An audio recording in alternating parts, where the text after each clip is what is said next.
नमस्कार। कार्यक्रम में आप सभी का स्वागत है। मैं हूं आपके साथ विश्वबंधु पांडे।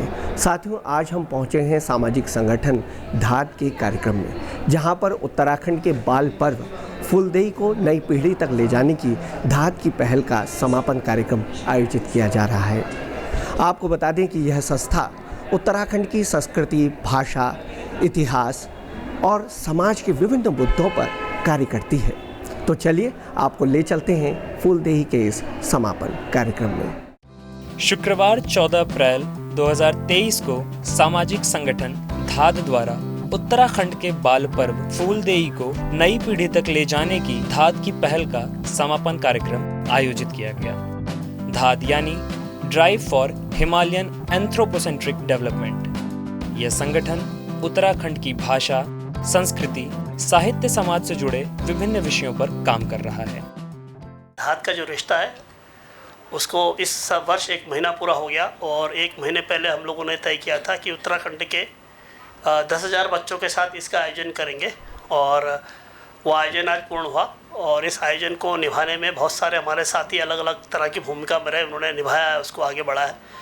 तो आज हम लोगों ने ये तय किया था कि हम जो भी सामाजिक जीवन में काम करते हैं वो अपना अनुभव हम सबसे साझा करेंगे। हम सब लोग जानेंगे कि जो समाज को अपनी अपनी तरह से ताकत देने के लिए जो बहुत सारे लोग सतह के नीचे काम करते हैं वो किस तरह से उनके क्या अनुभव हैं, ताकि हमारी आने वाली पीढ़ी भी समझ सके।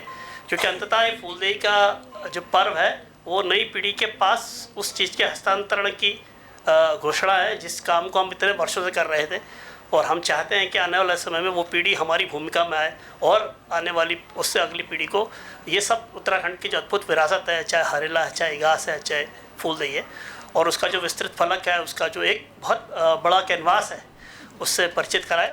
वर्तमान समय में यह संस्था शिक्षा में समाज की रचनात्मक अवदान के कार्यक्रम, कोना कक्षा का आपदा प्रभावित छात्रों की शिक्षा के लिए पुनरुत्थान, पर्यावरण से जुड़े सामाजिक कार्यक्रम संचालित कर रहा है। धाद उत्तराखंड के बहुत सारे सरोकारों पर काम करती हैं, जिनमें एक पार्ट कल्चर भी है, शिक्षा भी है। हमारा कल्चर के बारे में ये मानना है कि जो पिछले 200 वर्षों में हिमालय का कल्चर था उसका अवमूल्यन हुआ। लोगों ने अपने कल्चर को कमतर समझा, उसकी तरफ ध्यान नहीं दिया। जो हमारा म्यूजिक था, जो हमारे ट्रेडिशंस थे, जो हमारे उत्सव थे, लेकिन एक नई चेतना आई है। हम अक्सर कहते हैं ना कि हमारा जो समाज है कि सैनिक पृष्ठभूमि का समाज है। ये समाज बदल रहा है, अभी इंटेलेक्चुअल समाज बन रहा है। और इसकी विशेषता ये है कि इसमें जो अपनी संस्कृति के प्रति जो हीन ग्रंथि थी वो चेंज हो रही, तो हम अपनी बेहतर चीज़ें ढूंढ कर ला रहे हैं। उनमें हरेला है, इगास है, उनमें फूलदेई है, उनको रिप्रोड्यूस कर रहे हैं दुनिया की बेहतरतम टेक्नोलॉजी के साथ और रिप्रेजेंट कर रहे हैं, तो दुनिया में इसलिए खूबसूरत दिख रहा है। हम ये मानते हैं कि शिक्षा जो है वो सरकार के साथ साथ समाज की भी जिम्मेदारी है और समाज को भी इसमें सरकार के साथ मदद करना चाहिए।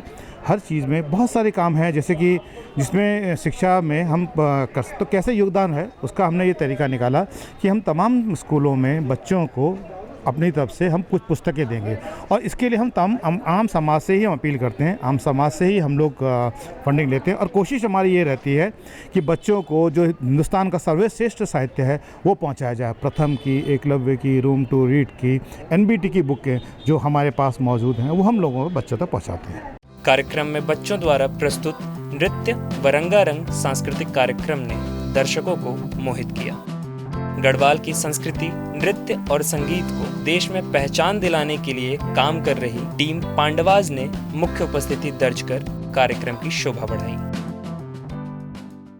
यहाँ पर जो ये प्रोग्राम किया गया समापन, जिसे हम लोग सकवर्त कहते हैं, तो बच्चों ने बहुत अच्छा प्रयास किया। बड़ी अच्छी अच्छी चीज़ें, बड़ा मनोहारी उन्होंने जो भी हो सकता था वो काम किया। तो अभी देख रहे हैं हम कुछ सालों से इसका फूलदेई का कार्यक्रम बहुत अच्छा चल रहा है। गांव में तो होता ही था, लेकिन गांव के साथ साथ ये चीज़ें अब शहरों में भी हो रही हैं और बहुत अच्छी बात है। तो जैसे कि मैंने पहले भी कहा कि ये सारी चीज़ें ऐसी हैं कि हम पर्वतीय लोग जो हैं उत्तराखंड के लोग, ये सैनिक पृष्ठभूमि को लोग आते हैं और जिस तरह से छोटे बच्चे अपने घर गांव में फूल वगैरह चुनने के लिए जाते हैं, तो अपने बड़े भाई बहनों के साथ में वो जाते हैं, तो धीरे धीरे धीरे धीरे वो समाज में वो सब सीखते हैं जो कि हमें एक अच्छा फौजी बनने के लिए भी वो सब चीज़ें, जैसे कि वो अपना भूगोल को जानना है, अपना जंगल को जानना है, पथरीले का रास्तों को, ऊंचे नीचे रास्तों को देखना है, समझना है। और इसके अलावा और भी चीज़ें हैं जैसे कि विष और अविष, इन सारी चीज़ों को देखना। तो ये फूलदेई का त्यौहार केवल बसंत का ही नहीं, हर तरह से ये त्यौहार है। मैं तो ये कहूँगा कि फूलदेई का जो पर्व है ये हमारे बच्चों के लिए पहली पाठशाला है, सामाजिक पाठशाला। कार्यक्रम में शिक्षकों, सहयोगियों और विभिन्न स्कूलों से आए छात्रों के बीच संवाद भी समापन सत्र में आयोजित किया गया। मैं रमिंद्री मंद्रवाल, और ये एक अद्भुत कार्यक्रम है कि जिससे बच्चों के भविष्य को लेकर के कि कैसे उनमें हम लोग पढ़ाई की जो भावना उसको डेवलप करें, उसको विकास करें, उसके लिए सरकारी स्कूलों में विशेषकर ये कार्यक्रम बहुत ही अद्भुत है। और ये हम लोग सभी अपेक्षा करते हैं कि ये लोगों तक, बच्चों तक, जनमानस तक उत्तराखंड में हर एक स्कूल को इसको कवर कर पाए। इस अवसर पर संस्था के सहयोगियों तथा विभिन्न स्कूलों से आए शिक्षकों और स्कूली छात्रों ने अपने अपने अनुभव साझा किए। संस्था से जुड़े भूतपूर्व शिक्षकों ने फूलदेई के कार्यक्रम को समाज के लिए उत्साहवर्धक तथा उत्तराखंड की संस्कृति के प्रचार प्रसार के लिए एक प्रेरणा बताया। इस कार्यक्रम को करने के पीछे हमारा जो उद्देश्य था, पहले गांव में इस कार्यक्रम को पूरे 1 महीने का बच्चे डेली में फूल डालते थे और उनको उसके बदले उपहार दिए जाते थे। तो आज हम ये चाहते हैं कि हम इसके माध्यम से ये संदेश देना चाहते हैं पूरे समाज को कि जो दुनिया है ये हमारा मानवीय आवास बने, और इसको मानवीय आवास बनाने के लिए सबसे बढ़िया हमारे बच्चे होते हैं। उनमें अगर हम पहले से संस्कार डालें और उनमें इस तरह के संस्कार पड़ जाएं तो वो अपने जड़ों से जुड़ें, अपनी संस्कृति से जुड़ें, अपने समाज से जुड़ें। तो उसके लिए हमने ये कार्यक्रम शुरू किया है। पूरे महीने भर हम उन बच्चों को कभी ड्राइंग कंपटीशन से, उनके सांस्कृतिक कार्यक्रम से अपने उन संस्कृति के प्रति उनको परिचित कराना चाहते हैं कि जिसको हमारा समाज भूल गया है। और चूँकि हम घरों से बाहर आ गए हैं और वो समाज हमको मिल नहीं रहा है, तो उस समाज में दोबारा वापस लौटने के लिए भव्य कार्यक्रम आज हमारे द्वारा आयोजित किया जा रहा है। कार्यक्रम में उपस्थित टीम पांडवाज ने अपने अनुभव को साझा करते हुए संस्था के प्रयासों को सराहा। शिक्षकों ने स्कूलों में कोना कक्षा का स्वागत करते हुए इसे संस्था की अमूल्य भेंट बताया। कार्यक्रम में संस्था के सहयोगियों, शिक्षकों तथा अन्य गणमान्य अतिथियों ने शिरकत की। उत्तराखंड की लोक संस्कृति जो बहुत समृद्धशाली है और उसमें तरह तरह की विभिन्नताएं। उत्तराखंड एक छोटा सा राज्य है, लेकिन इस छोटे से राज्य में इसका गढ़वाल संभाग, इसका कुमाऊं संभाग, इसके रीति रिवाज, इसकी जो परंपराएं हैं, उन रीति रिवाजों को, उन परंपराओं को, उस संस्कृति को न केवल जीवित रखना बल्कि आने वाली जो पीढ़ियां हैं उनसे उनका परिचय कराना। धात का इतना ज़बरदस्त काम है, ये निश्चित तौर पे बधाई के पात्र हैं।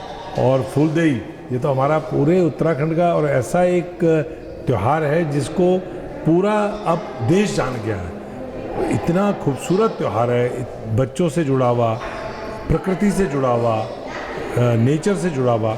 मैं बधाई देता हूँ धात के लोगों को इस कार्यक्रम। समापन सत्र में कार्यक्रम में अतिथियों को स्मृति चिन्ह तथा शॉल भेंट कर सम्मानित किया गया।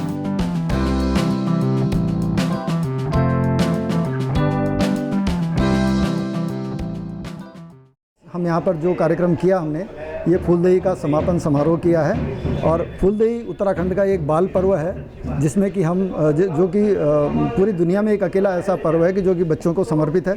और उत्तराखंड में ये बहुत पुरानी परंपरा है कि जिसमें कि बच्चे दहलीजों पे फूल डाल करके सुबत्तों की कामना करते हैं। हमने पलायन के चलते ये पर्व लगभग लुप्त होता जा रहा था, तो हमने इसको पुनर्जीवित करने का एक बीड़ा उठाया और हम कई वर्षों से इस कार्यक्रम को करते आ रहे हैं। इस अवसर पर हम पूरे 1 माह का कार्यक्रम चैत्र संक्रांति से शुरू करके और आज बैसाखी तक हम इसको करते हैं।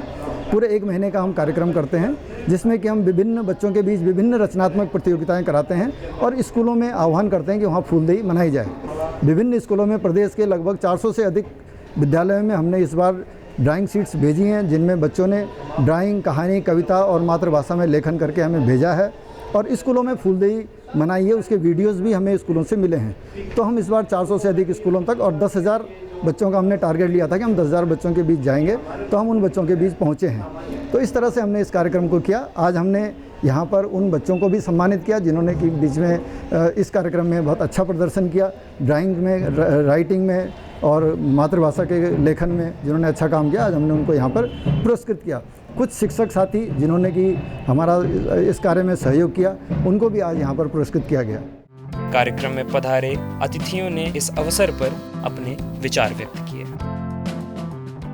इसमें जो सबसे इंटरेस्टिंग चीज़ थी, क्योंकि जिस तरह से धाद इस मिशन को लेके आगे जा रहा था, धाद के उसमें ये वॉलंटरी था किसी का इंगेजमेंट होना। कई जगह चीज़ें बाय फोर्स होती हैं, तो वॉलंटरीली रीडिंग को लेके अगर कोई मूवमेंट हो जिसमें बच्चे अपने आप से कुछ डिमांड कर रहे हैं, टीचर्स अपने आप से आगे आ रहे हैं कि हमारे यहाँ ये, तो एक तो जो एक लार्जर आप स्टेक होल्डर को इंगेज करते हैं जिसमें रीडिंग के लिए एक पॉजिटिव माहौल है, वो डेफिनेटली एक अच्छा रिजल्ट लाता है। सेकेंडली, ये कई सारी रीडिंग को लेके मिथ होती हैं कि ये करिकुलम की किताब है और ये कोर्स की किताब। एजुकेशन का फाइनल ऑब्जेक्टिव एक अच्छा इंसान बनना है। अच्छा लिटरेचर पढ़ेंगे तो अपने आप ही आपके अंदर अच्छी वैल्यूज़ आएंगी। तो कई बार रहता है ना, मॉरल साइंस पढ़ाई जाए, आप अच्छा साहित्य देखिए, उसमें अच्छा ही लिखा होगा। तो मैं एक अच्छा इंसान बनने की प्रक्रिया में अगर मैं अच्छा साहित्य पढ़ रहा हूँ, और अगर वो अच्छा साहित्य चाहे वो टेक्स्ट बुक में आ रहा है, उसमें भी बहुत गिनी चुनी साहित्य की जो किताबें हैं उनमें स्टोरीज़ हैं, वो इनमें भी है, इसमें सिर्फ एक कंपैरेटिवली काफ़ी अट्रैक्टिव होती है। तीसरा बस सिर्फ जो एक चेंज आता है जब हम एक लाइब्रेरी की बुक्स देखते हैं ना, ये कहावत है कि कोई भी बच्चा ऐसा नहीं है जो पढ़ना नहीं चाहता, सिर्फ उसे वो किताब नहीं मिली। जैसे हम बड़े कहते हैं ना, यहाँ पे सब लोग बोलते हैं बच्चे आजकल पढ़ते नहीं हैं, तो एक बार हम देखें हम क्या करते हैं। मैं खुद अपने टाइम अगर मोबाइल पे हूँ कांस्टेंट घर पे, तो मैं अपने बेटे को कैसे बोलूँ भाई तू किताब पढ़ ले। मैं खुद मतलब मुझे तो एज ए मॉडल होना है। दूसरी बात, जब आप ये बात कर रहे थे ना, ये इसमें जैसे भी बात मैम लोगों ने करी थी बरखा सीरीज़, आप जब रीडिंग की बात करते हैं तो आप शुरुआत से जुड़ते हैं। एक बच्चा जब पढ़ना सीखा हुआ नहीं है तब भी वो किताब पढ़ता है बाय पिक्चर्स, वर्डलेस।